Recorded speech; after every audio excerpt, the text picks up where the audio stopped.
Le film Terre errante est un blockbuster qui est sorti en février 2019.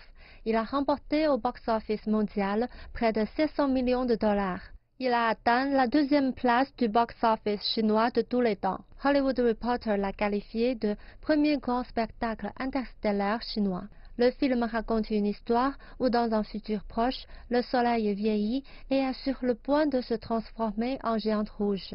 Afin de préserver l'humanité, les pays du monde ont fusionné sous la tutelle d'un gouvernement de la Terre unifié pour lancer un projet visant à sortir la Terre du système solaire. Son réalisateur Guo Fan n'était pas connu du public jusqu'en février dernier. 2 mois après avoir été révélé aux yeux du public, le Festival du film de Pékin l'a invité. Il participe au forum, toujours vêtu d'un sweatshirt, de même que pendant notre interview. Bonjour Monsieur Guo Fan, bienvenue sur CGTN français. Bonjour. Vous et votre film ont été découverts par le grand public assez récemment. Y a-t-il des changements qui ont impacté votre vie?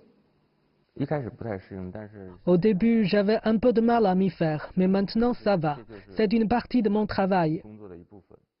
Lors des événements publics, vous portez toujours des sweatshirts au lieu de costumes cravates.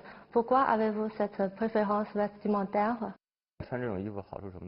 Ce qui est bien avec les sweatshirts, c'est que j'en ai plusieurs. J'économise du temps en n'ayant pas à penser à la tenue que je vais porter chaque jour. C'est plus simple. C'est ce que je porte tous les jours. Dans ma garde-robe, j'en ai des plus longs et des plus courts.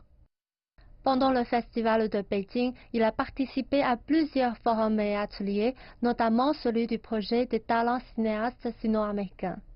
C'était dans le cadre de ce projet-là qu'en 2014, il a été sélectionné pour aller faire un voyage d'études à Hollywood.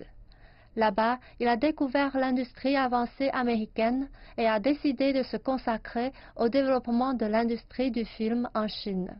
À diverses occasions lors du festival, il a annoncé son projet de se concentrer sur les films de science-fiction au cours des prochaines années. Selon vous, quelle est la différence principale entre les science-fiction chinoises et américaines? La plus grande différence, c'est la culture. Comme vous pouvez le voir dans Terre errante, notre attitude envers la Terre est différente face à une catastrophe. Nous choisissons de partir avec la Terre. Mais dans les films du même genre de Hollywood, c'est plutôt partir de la Terre pour trouver un nouvel endroit pour vivre. Donc c'est la culture qui représente la plus grande différence. Pourquoi la science-fiction vous intéresse-t-elle et pourquoi vous avez choisi de continuer de vous exprimer qu'au travers de ce genre pour les prochaines années? J'éprouve un amour profond pour la science-fiction. Un autre point, c'est que la science-fiction est un genre au sommet de la pyramide de l'industrie cinématographique. C'est une manière plus directe, plus rapide et plus efficace de construire notre industrie cinématographique. Quand on s'est mis à tourner le film, nous avons remarqué l'écart qu'il y avait entre nous et Hollywood. Nous avons réalisé qu'il fallait le combler sans attendre, parce qu'il existe une limite de temps. Dans un futur très proche, la Chine deviendra le premier marché du film au monde. À la fin de l'année dernière, le box-office en Chine était composé à 60% de films chinois et à 40% de films étrangers, dont 90% américains.